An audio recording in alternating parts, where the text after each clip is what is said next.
Exercise 9.5ல 10th sum பார்க்க போகிறோம். A person travels 12 km north by car and then 16 km east by train. How far is he now from the starting point கேட்டிருக்காங்க. ரொம்ப simple அப்படி தானே. First என்ன பண்ணணும் அப்படின்னா, ஒரு பர்சன் வந்து ட்ராவல் பண்ணுறாங்க. இதை ஒரு பாயிண்ட் வச்சுக்கோங்க. இதிலேருந்து நார்த்னா மேலே தான் வரும். ஸோ அப்போ 12 கிலோமீட்டர் நார்த்.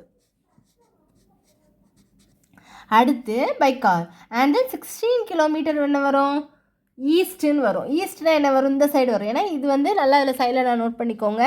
இது இந்த பக்கம்னா நார்த்து, இது சவுத்து, இங்கே ஈஸ்ட்டு, இந்த பக்கம் என்ன இருக்கும், வெஸ்ட்டு. அப்போ இங்கே தான் இதான் நான் ட்ரா பண்ணியிருக்கேன் அப்படின்னா இங்கே நார்த்து. அடுத்து அண்ட் தென் 16 கிலோமீட்டர் ஈஸ்ட்னால் இங்கேருந்து இங்கே வரும், ஈஸ்ட்டுக்கு இங்கே வரும். அப்படி தானே. அப்புறம் இது வந்து என்ன கிலோமீட்டர் சொல்லியிருக்காங்க, 16ன்னு சொல்லியிருக்காங்க. இப்போது இதிலேருந்து ஹவு ஃபார் இஸ் ஹி, எவ்வளோ தூரத்தில் இருக்கான், is he now from the starting பாயிண்ட்லேருந்து எவ்வளோ தூரம்னா, அப்போ இதிலேருந்து இது வர இது டிஸ்டன்ஸ் தான் நம்ம என்ன செய்யணும், கண்டுபிடிக்கணும். இப்போ இது ஏன்னு வச்சுக்கோங்க, இதை பின்னு வச்சுக்கோங்க, சின்னு வச்சுக்கோங்க. சரிங்களா. இப்போ என்ன பண்ணுவீங்க, வழக்கமாக எழுதுகிற மாதிரி தான்.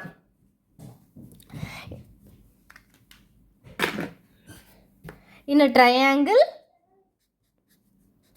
ட்ரையாங்கிள் என்ன பண்ணுவீங்க, ABC, AC is the hypotenuse எழுதிக்கலாமா, ஏசி இஸ் த ஹைப்போட்னஸ். இப்போது ஹைப்போட்னஸ் ஸ்பெல்லிங்லாம் கரெக்டாக எழுதணும். ஹைப்போட்டனஸ் என்ன பண்ணுவீங்க, HYPO TENUSC, அதில் வந்து PO அந்த ஈலாம் வந்து மாற்றி எழுதுவீங்க. அடுத்து என்ன செய்யணும், பித்தாகரஸ் தியரம் யூஸ் பண்ணணும். அப்போ என்ன எழுதுவீங்க, பை என்ன பண்ணணும், பை யூஸிங் Pythagoras theorem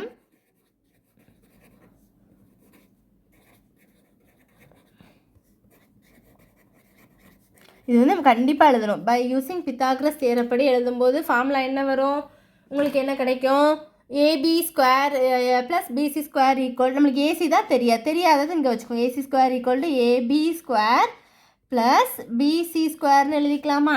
இப்போ சப்ஸ்டியூட் பண்ணலாமா. நமக்கு வந்து ஏசி ஸ்கொயர் தெரியாது. அப்போ AC square equal to AB வந்து என்னது 12 ப்ளஸ் பிசி ஸ்கொயர் வந்து என்னது 16 ஸ்கொயர். அப்போ AC square equal to 12 square என்னது 144 ப்ளஸ் 16 ஸ்கொயர் பண்ணால் 16 இன்ட்டு 16, 6 6 36, 6 3 1 6 6 7 8 9.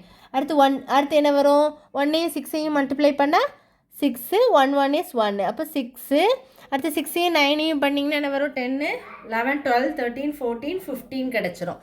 அப்படி தானே. அப்போ 5 ரிமைனிங் 1 இருக்கும், 256ன்னு கிடைக்கும்.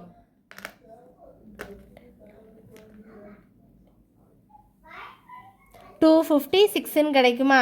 அப்போ ஏசி ஸ்கொயர் ஈக்குவல் டு இது கூட 144 என்ன பண்ணணும், ஆட் பண்ணணும். 6 + 4 என்ன வரும், 10 கிடைக்கும். 0 1 9 1 10 0 1, அப்போ என்ன வரும், 3 1 400 கிடைக்கும். அடுத்து என்ன வரும், ஏசி ஸ்கொயர் 400னா நமக்கு வந்து ஏசி தான் வேணும். அப்போ என்ன வரும், எதை ஸ்கொயர் பண்ணால் வந்து உங்களுக்கு 400 கிடைக்கும், 20. அப்போ என்ன கேட்டிருக்காங்க, how for is he now from த, எல்லாமே கிலோமீட்டரில் கொடுத்துருக்கனால எத்தனை கிலோமீட்டரு, 20 கிலோமீட்டர். அப்போ நீங்கள் எழுதும்போது the starting point from the person is என்ன வரும், AC is equal to 20 கிலோமீட்டர்னு சொல்லி இந்த சம் முடிச்சுக்கலாம். இவ்வளோதான் சம்மு. இதுதான் மெயின். பித்தாகரஸ் நம்ம அது கண்டிப்பாக எழுதிக்கணும். ஃபார்முலா கரெக்டாக எழுதணும். இந்த நார்த்து சவுத்து ஈஸ்ட் வெஸ்ட் கரெக்டாக போட்டுக்கோங்க. அப்போ தான் உங்களுக்கு டயக்ராம் ட்ரா பண்ணி உங்களுக்கு போடுறதுக்கு வந்து கண்டிப்பாக ஈஸியாக இருக்கும். எதுவும் டவுட்ஸ் இருந்தால் கண்டிப்பாக கேளுங்க ஸ்டூடெண்ட்ஸ். தேங்க்யூ.